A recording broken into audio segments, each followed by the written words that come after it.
Apakah itu ICT?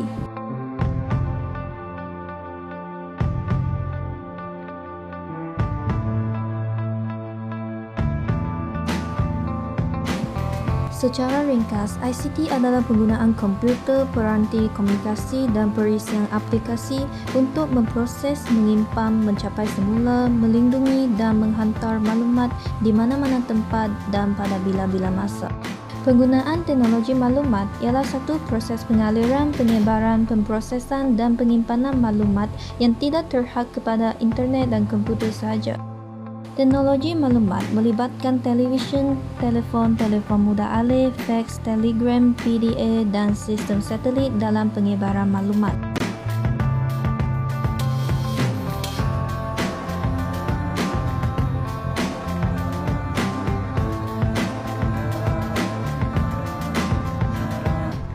Sudah terang lagi bersuluh bahawa ICT memainkan peranan penting dalam kehidupan manusia. Namun, kita perlu kaji dengan lebih mendalam untuk melihat apakah cabaran dan impaknya terhadap kehidupan manusia. Antara cabaran ICT ialah jenayah cetak rompak. Pada masa kini, filem-filem sama ada dari dalam atau luar negara amat mudah diperoleh, terutamanya di internet atau lebih dikenali sebagai filem cetak rompak.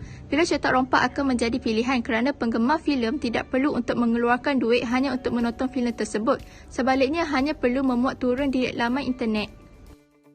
Seterusnya, penyebaran berita palsu. Cabaran yang dihadapi oleh manusia dalam dunia ICT termasuklah maklumat dan berita yang palsu mudah disebarkan melalui teknologi terutamanya internet.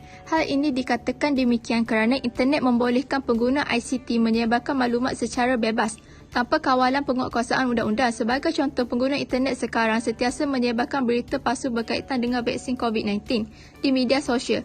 Berita palsu tersebut telah menyebabkan setengah rakyat di negara kita tidak sudi divaksinkan.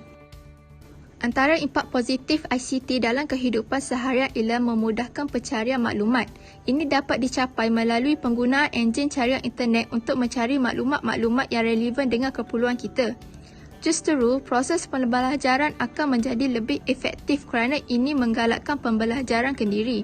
Bukan itu sahaja, internet juga mewujudkan dunia tanpa sepadan di mana kita dapat mengetahui berita terkini dari seluruh pelosok dunia.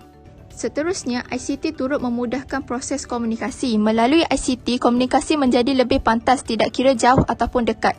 Platform seperti Skype, Microsoft Teams serta Google Meet membolehkan panggilan video jarak jauh serta melibatkan sehingga lebih 100 orang pemanggil dalam satu masa. Selain itu, kewujudan ICT mampu mempercepatkan urusan harian kita. Contoh terdekat adalah e-dompet. Melalui e-dompet, kita boleh melakukan pembayaran di kedai-kedai runcit, tempat parkir, tol serta pelbagai jenis bil.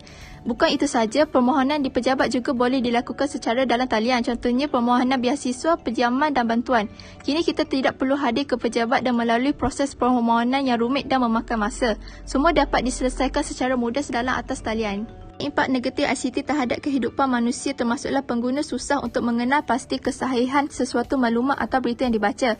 Hal ini dikatakan demikian kerana semua pengguna ICT layak memuat naik sesuatu maklumat atau berita.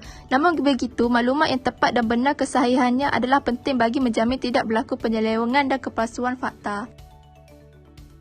Impak negatif ICT yang lain termasuklah ICT mudah digunakan oleh penjenayah untuk melakukan jenayah internet.